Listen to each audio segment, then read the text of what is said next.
పరిస్థితి దృష్ట్యా రవి ఇంకోసారి నేను మీతో చర్చించడానికి సిద్ధంగా ఉన్నాను. ప్రొఫెసర్ నాగేశ్వర అంశం వివాదం ఒకటే కాదు, ఇది రాజకీయాల్లో చాలా మామూలుగా జరుగుతుంది.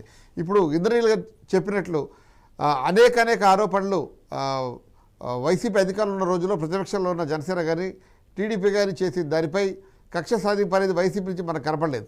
కానీ ఇప్పుడు ఒక చిన్న పాయింట్ని తీసుకొని ఆ పాయింట్ మీద జనసేన తిరగబడడం జరిగింది. దానిపై జనసేన కూడా ఎక్స్ప్లెనేషన్ ఇచ్చింది. జనసేన అధినాయకత్వం కూడా ఈ విషయాన్ని ఇంతటితో వదిలేయమని చెప్పింది. దీన్ని వైసీపీ స్వాగతిస్తుందా లేదా మా నాయకుడి అరెస్ట్ గురించి జనసేన అడిగిందన్న విషయాన్ని ఇంకా కంటిన్యూ చేస్తుందా, దాన్ని విశ్వసించడం మొదలు పెడుతుందా? మా తెలిసిన సమాచారం ఏంటంటే వీళ్ళు చంద్రబాబు నాయుడు వాళ్ళ తనయుడు ఢిల్లీ చుట్టూ తిరుగుతున్న దాంట్లో వాళ్ళకి కావాల్సిన గ్రాంట్స్ ఒక పక్క, గ్రాంట్స్ ఇవ్వలేకపోతే కనీసం జగన్మోహన్ రెడ్డి గారు అరెస్ట్ అనుమతి ఇవ్వమని తిరుగుతున్నారు అనేది మా పార్టీకి ఉన్న సమాచారం. వాళ్ళు దానికి ఏమో సహకరిస్తున్నట్లేదు, వాళ్ళ మాట నెగ్గలేదు కాబట్టి పవన్ కళ్యాణ్ గారిని అస్త్రంగా వాడుండొచ్చు. జరిగిందో అది ప్రొఫెసర్ గారికి ఎట్లా లీక్ అయిందో తెలియదు, కానీ ఎనిగా రిజల్ట్ ప్రూఫ్లు ఉండవు కాబట్టి ఆయన విత్డ్రా చేస్తూ ఉండొచ్చు.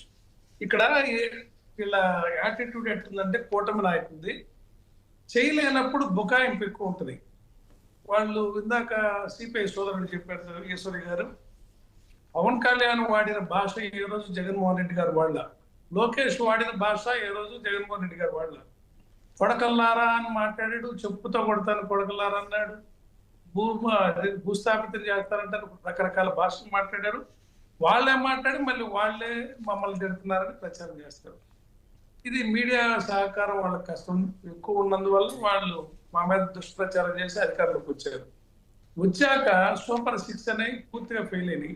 జగన్మోహన్ రెడ్డి గారు ప్రతిదాన్ని అడుగుతున్నాడు, అమరావతిలో జరుగుతున్న అవినీతిని చూపిస్తున్నాడు, మెడికల్ కాలేజీలు ప్రైవేట్ పరం చేస్తుంటే దాన్ని ఎత్తి చూపిస్తుంటే ప్రజల్లో అవగాహన పెరిగి చైతన్యం వచ్చింది. అదేవిధంగా ఎకరం కోట్లాది రూపాయల భూములు ఎకరం రూపాయికి ₹1 వాళ్ళు ఇష్టం వచ్చినట్టు అమ్ముకుంటుంటే ప్రశ్నిస్తున్నాం. ఇవన్నీ అవినీతి చేయడానికి వాళ్ళకి జగన్మోహన్ రెడ్డి గారు అడ్డమయ్యారు. వీటికి సమాధానం చెప్పలేరు, వాళ్ళు సూపర్ 6 ఇవ్వలేదు. వస్తున్న అప్పులన్నీ కూడా ఏదో ఒక స్కామ్ల కోసమే వాళ్ళు ఉపయోగిస్తున్నారు, వాళ్ళకి లబ్ధి చేకూరే వర్క్స్ లోనే పెడుతున్నారు లోతట్టు ప్రాంతంలో.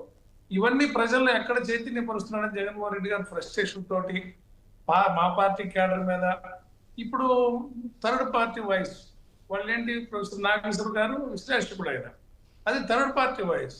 వాళ్ళకి ఏ పార్టీ అధికారంలో ఉంటే ఆ పార్టీలో చేస్తున్న తప్పులు చూపించడంలో కంట్రోల్ ఉంటారు.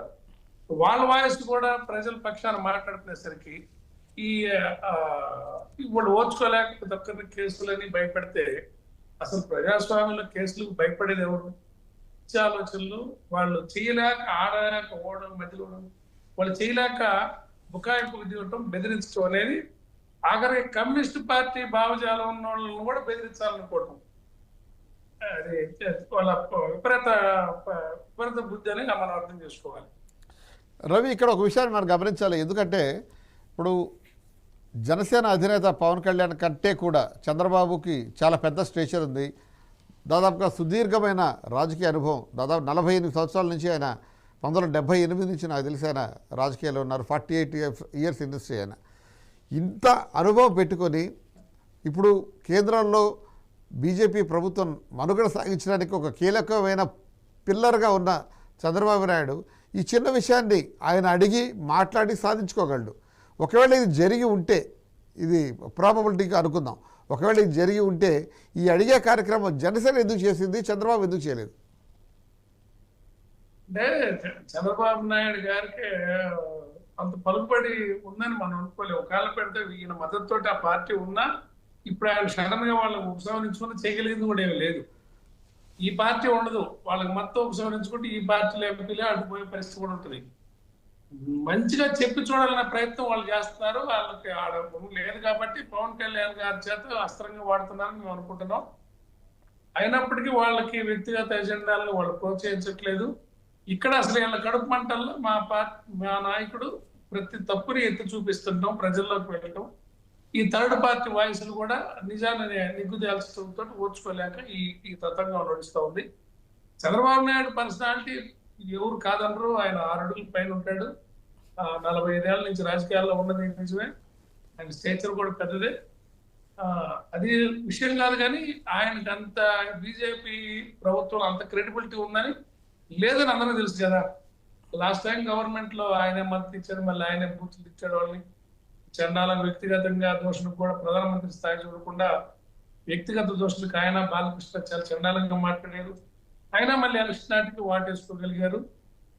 అది ఎంతైనా కత్తులు ఒళ్ళో పెట్టుకొని వేసుకున్న కౌగిలింతలాగానే మనం చూడాలి వాళ్ళిద్దరు పొత్తుని.